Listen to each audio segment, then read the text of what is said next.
What's up, you guys? It's Matt here. So in the past, I created videos on why I don't like Capital One, why I don't like some Chase cards, and explained some situations about cards out there and why I don't like what they stand for really. And I'll get into what I actually mean in a couple of seconds. But before I start, make sure you hit the like button on this video, turn that little gray thumbs up to a blue thumbs up. That would really help me out. Also, comment down below. Let me know what you think of this video, of my channel, of everything.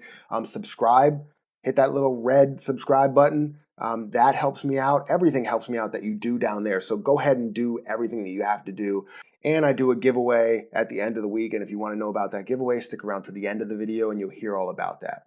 One more thing is to subscribe to my podcast clips channel. It'll be down in the description. I'll also put a video up in the cards. Make sure you subscribe to it. That helps me out a lot. So let's get into this. So what this whole thing is about is why credit card rewards are targeting convenience spending. This is an article that I found. I can't remember what site it was because I just have the PDF here. My Northwest, something like that. But you have credit card companies that are targeting convenience. And I'm noticing this. And when you think of targeting convenience, what do you think of? The first thing that pops into my head is, the Quicksilver card, where you get 1.5% cash back on everything. The unlimited card, Chase Freedom Unlimited, 1.5% cash back. The Citi Double Cash, 2% cash back. They're targeting those convenience so that you can use it on normal spending. But then they're also targeting convenience as in delivery. They're targeting convenience, as in, driving services. They're targeting convenience because people are spending the most money there. So I have this article here that I actually want to record my screen. So let me go ahead and hit the record button here, full screen, and record. So I actually wanted to just talk about this. So this article right here, and I have it in a PDF. It's obviously up in the browser, but I have it in a PDF. And this article here is talking about why credit card rewards are targeting convenience spending. The way that I look at it, I told you already. Convenience to me is the 1.5% cash back, 2% cash back. But the way they look at it is they're basically saying that all of these services that they're offering, so DoorDash description, food delivery service, 1 year of Pink Lyft with the whole CSR revamp. So even the Capital One Walmart card will offer you 5% on purchases made online through the Walmart app, which include Walmart grocery pickup and delivery. Recently, the Uber card has been had sort of a revamp or something like that, where you get 5% on Uber and Uber Eats. The Apple Card will give you 3% cash back on Uber and Uber Eats through Apple Pay, which I believe is wrong. I believe they have that wrong because I'm pretty sure you can use the swipe on there, and Apple Pay is not always an option. So that's what I believe. I'm not 100% sure, but I know that people want to use the card, so I'm pretty sure that's what I put on my last Apple Card update video. But I may be wrong. This may be right. I don't know.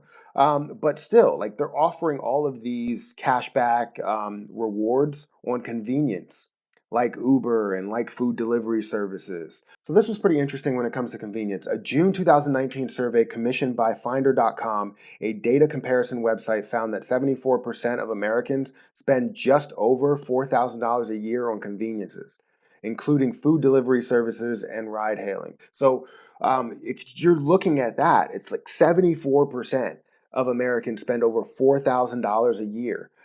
That's big. So the credit card companies see that and they're like, hey, you know what? We need to spend more money on convenience. And that's what I'm really concerned about, because I understand the Uber and, maybe delivery service a little bit.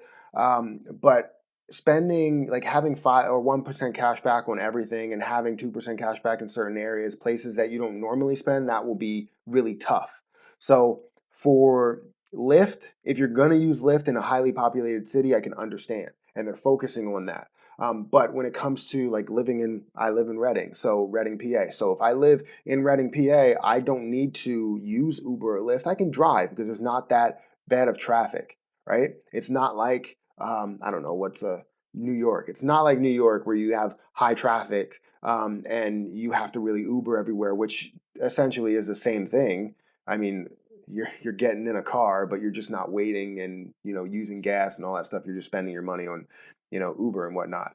But if it's not part of normal spending, that's something that concerns me. I feel like credit cards should always be for normal spending, and if they're targeting convenience, then people are going to be less likely to pay off the balance, and it's going to basically go into the next month, and they're going to pay interest on the next month. So I thought this was just concerning, and I really like these articles. I really like reading through these articles, but I just wanted to throw something short and quick at you, just so you can see what credit card companies are looking to do.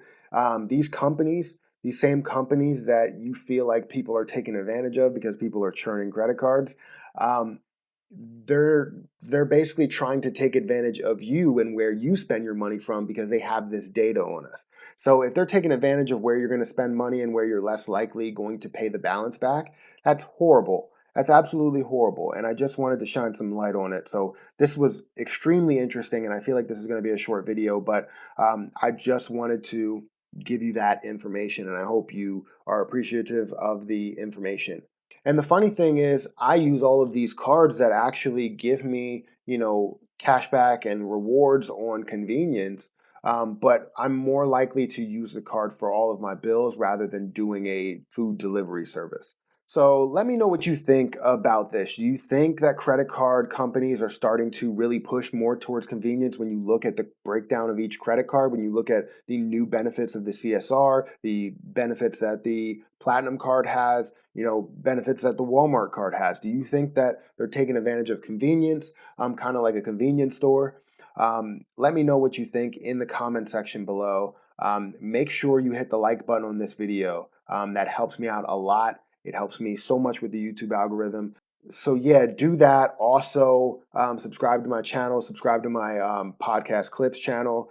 Do everything you can in order to support both of my channels. Everything that I do, I really appreciate all the people that watch, that comment, that like, that do all of the stuff that they do to support me. I really appreciate it. But that's my video. I'm going to have to get out of here. And until next time, I'll see you guys later.